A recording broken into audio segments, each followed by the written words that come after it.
पंडित रविशंकर शुक्ल विश्वविद्यालय भ्रष्टाचार का अड्डा बना हुआ है। यहाँ प्रश्न पत्र लीक हो जाते हैं। प्रश्न पत्रों में ऐसे सवाल पूछे जाते हैं जो बच्चे पढ़े ही नहीं होते। कुछ दिनों पहले एक छात्र ने ऐसे ही विषयों से प्रताड़ित होकर उसने फांसी लगाने की कोशिश की। लगातार कुल सचिव कुलपति के चक्कर लगा के थक गया था, उसकी सुनवाई नहीं हो पा रही थी, इसलिए उसने कुलपति सच्चिदानंद शुक्ला के चेंबर के सामने गमछे का फंदा बनाकर सुसाइड करने की कोशिश की थी। अभी कुछ छात्र हैं जो फिर से परेशान हैं, फिर ऐसी परीक्षा लीक से परेशान हो गए, जो अभी कुलपति को ज्ञापन देने आए थे। उनसे हम पूछेंगे कि आखिर बार बार ये परेशानी क्यों हो रही है और अभी वो ज्ञापन देने किन कारणों से आते। क्या नाम है आपका?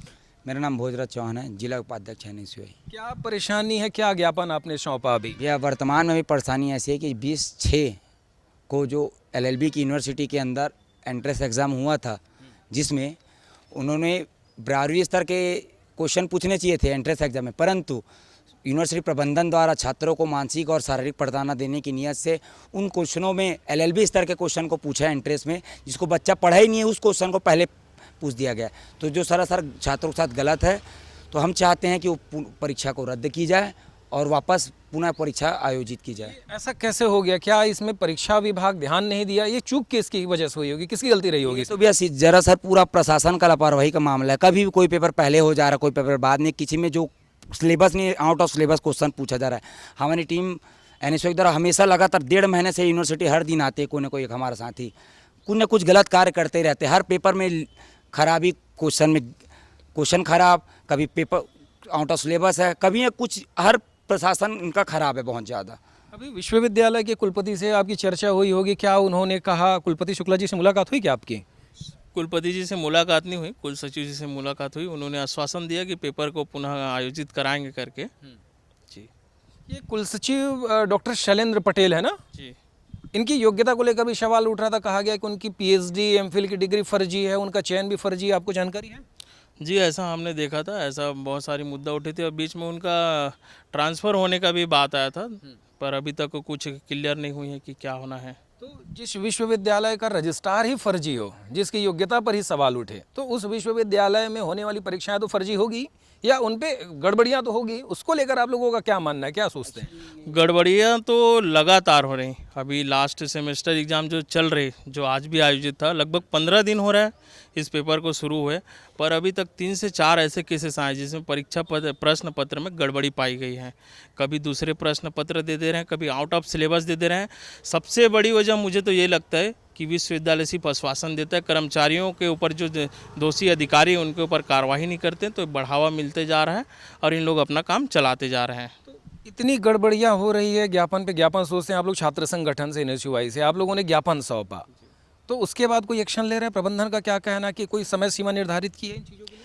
ऐसा हमको कोई चीज़ क्लियर नहीं बताते, बस यह बोलते हैं कि आश्वासन दे देते हैं कि कार्रवाई किया जाएगा, पर लगातार हम देखते आ रहे हैं किसी भी प्रकार से कार्रवाई नहीं किया जा रहा है, किसी दोषी के ऊपर कार्रवाई नहीं हो रहा है। अगर ऐसा ही लगातार चलता रहा तो हम उग्र आंदोलन की तैयारी करेंगे और पूरे विश्वविद्यालय का, पूरे प्रदेश भर के छात्र छात्राओं के द्वारा घेराव की तैयारी करेंगे।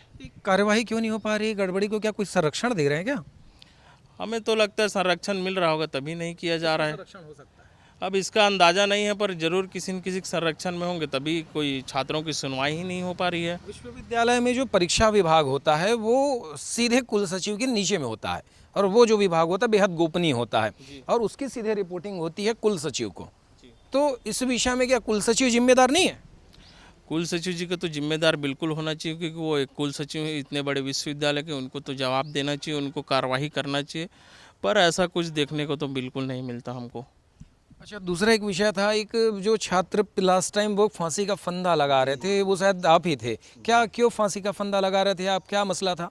एक्चुअली भैया मेरी था मांग, मैं हमेशा छात्र में मांग को उठाते रहता हूँ। इस बार भी पिछले बार की तरह भी मैं अपने मांगों के ऊपर क्या कार्रवाई हुई है, कुलपति जी सर से 2-3 बार मिलने का रिक्वेस्ट कर चुका हूँ, लेकिन नहीं हो पा रहा था मुलाकात। उतने में उनके द्वारा या उनके संघ गार्ड द्वारा मुझसे बदतमीजी की गई, तो उस विषय में मैंने अपनी आत्मसम्मान की रक्षा के लिए उनके चैम्बर में फांसी लगाने की कोशिश की थी। उसको कुछ लोगों ने कहा कि ये पॉलिटिकल स्टंट है, NSUI के छात्र नेता अपनी राजनीति चमकाना चाह रहे, इसलिए फांसी का गमछे का फंदा बनाकर फांसी लगा रहा। क्या कितना सही था ये? गलत है सर, जिसके साथ होता, जो छात्र हित के लिए लड़ता ना यहाँ NSUI का बंदा, वो जानता है वो क्या करता है। बाकी कोई संगठन छात्रों के साथ खड़ा नहीं है। हम NSUI के जो लोग हैं वो हमेशा आज यहाँ से जब से स्थापना हुआ है तब से NSY छात्रों के हित में काम करता है और उस हित में हमारी जान भी जाएगा तो एक एक कार्यकर्ता जान देने के लिए तैयार है। नहीं देखिए, जान देने की आवश्यकता नहीं, मैं तो अभी उसी विषय में बात करूंगा कि आपको आखिर आप NSY छात्र संगठन के पदाधिकारी हैं, अगर आपकी मांगों की सुनवाई नहीं हो पा रही तो फिर एक सामान्य छात्रों की हम कैसे बात करेंगे, उनकी सुनवाई होगी जब आपको फांसी लगाने जैसी स्थिति आ गई कि आपको गमछा बनाकर आत्महत्या जैसा आत्मघाती कदम उठाना पड़ा था। आपने कोशिश भी की, अगर सही समय रहते, अगर उसमें आपके जो संगठन के साथी अगर कहीं नहीं करते तो हो सकता है कुछ बड़ा घटनाक्रम हो जाता। तो जब आपकी लोगों की बात नहीं सुनी जा रही फिर उन छात्रों की क्या होगी, आखिर बात क्यों नहीं सुनी जा रही? हमारी बात भाजपा सरकार के दबाव में नहीं सुनी जा रही है। जब कांग्रेस सरकार थी हमारी हर अच्छे बातों और छात्रों के हित में कई बड़े बड़े फैसले लिए गए। 2 विषय में पास, कोविड काल में ऑनलाइन पास, कांग्रेस अपने काम किया है। लेकिन भाजपा जब से आई है, अब वो देखिए नेशनल स्तर में, आप बताइए ना सर, मैं मरने को तैयार हूँ, मेरे जैसे और छात्र मर ही रहे हैं। नीट एग्जाम देख लीजिए। ये समझना चाह रहा हूँ, क्या किसी विश्वविद्यालय के मसले के लिए राज्य सरकार जिम्मेदार हो सकती है? यहाँ पे विश्वविद्यालय में कुलपति है, कुल सचिव, इतना बड़ा एडमिनिस्ट्रेशन है और सैकड़ों एकड़ में फैला कैंपस है। तो क्या किसी विश्वविद्यालय में अगर गड़बड़ी हो रही हो तो उसके लिए क्या विश्वविद्यालय के कुलपति कुल सचिव जिम्मेदार नहीं है क्या? जी का मेन, यहाँ के मेन बॉडी कुलपति सर जी, उनकी जिम्मेदारी है एक एक चीज़ों को उनको ध्यान देना चाहिए कि किसी छात्र का हित ना हो। अगर छात्र का हित होगा तो कुछ भी बुरे कदम या सही कदम उठाने में मजबूर होते हैं। उसकी सरकार की जिम्मेदारी कहाँ से आ गई जब विश्वविद्यालय में इतना बड़ा एडमिनिस्ट्रेशन है? मैं ये समझना चाह रहा हूँ आपसे। सरकार से ही तो विश्वविद्यालय चल रहा है। उस शिक्षा के निर्देश और दिशा निर्देश के अनुसार, उनके कॉल और फ़ोन के अनुसार ही तो चलता है। एक फ़ोन वहाँ आता है, ये करना है, ये नहीं करना है। शिक्षा मंत्री है सर, वो भी दबाव में अब हट गए हैं। शिक्षा मंत्री के दबाव में पहले सारी चीज़ें हो रही थी। खैर, ये वो छात्र हैं जो परेशान हैं, इनकी परीक्षाओं में गड़बड़ियों को लेकर बहुत सारी शिकायतें हैं और इनकी शिकायतों का समाधान विश्वविद्यालय प्रबंधन नहीं कर पा रहा। शिकायतों का समाधान समय रहते अगर कर लेते तो यहाँ के छात्रों को आत्मघाती कदम उठाना नहीं पड़ता। विश्वविद्यालय के कुलपति लोगों से मिलते नहीं है। विश्वविद्यालय के कुल सचिव डॉक्टर शैलेंद्र पटेल हैं प्रभारी, वो मिलते तो हैं पर समस्याओं का समाधान नहीं करते। अगर छात्रों का कहना समय रहते इन समस्याओं का समाधान नहीं किया गया तो उग्र आंदोलन किया जाएगा, बड़ा प्रदर्शन किया जाएगा और जिसकी जिम्मेदारी विश्वविद्यालय प्रबंधन की होगी। कैमरा पर्सन सुरेश के साथ राहुल गोस्वामी, स्वदेश न्यूज़, रायपुर।